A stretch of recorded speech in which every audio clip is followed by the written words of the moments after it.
पित्रे ब्रह्मोपदेष्ट्रे मे गुरवे दैवताय च प्राप्याय प्रापकायास्तु நம ஸ்ரீநிதயே நமஹ.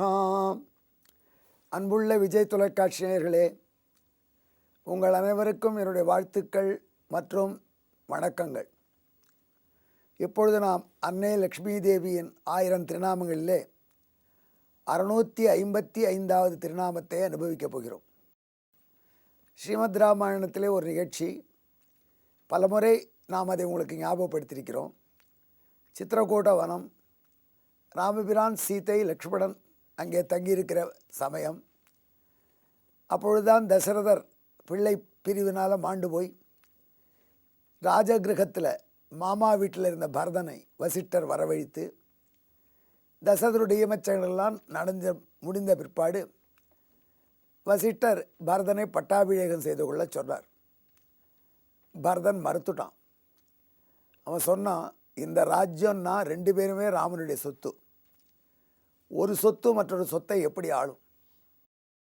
ஒரு மேஜை நாற்காலி 2 பேரும் போட்டு எஜமானம் போனால் மேஜை நாற்காலி ஆளுவான்.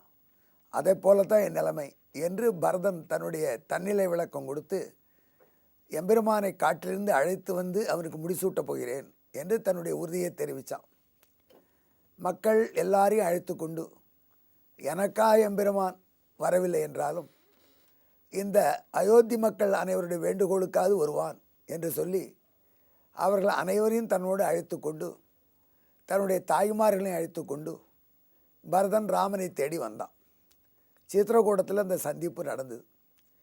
அந்த சோகமான நிகழ்ச்சி, அப்பா இறந்து போனதை சொல்லி ராமபிரான் மூலம் அப்பாவுக்கு வேணுங்கிற இறுதி கடன்களை, அப்பாவுக்கு ராமன் செய்ய வேண்டியதை செய்ய வைத்த பிற்பாடு பரதனும் ராமனும் உட்கார்ந்து பேசத் தொடங்கினார்கள்.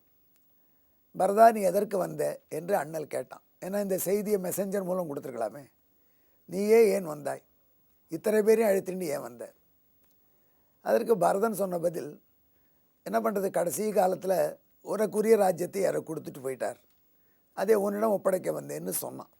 ராமபிரான் சொன்னார், ராஜ்யம் உன்னுடையது தான். அவங்க அம்மாவை திருமணம் செய்யும் பொழுதும் அவளுக்கு பிறக்க போகிற பிள்ளைக்கு பட்டம் தருவதாக அப்பா வாக்குறுதி கொடுத்ததாக கேள்விப்பட்டேன். அது எனக்கு முதல்ல தெரியாது. அதனால் அவளுக்கு பிறந்த பிள்ளை உனக்குத்தான் இந்த அரசு என்று சொன்னார்.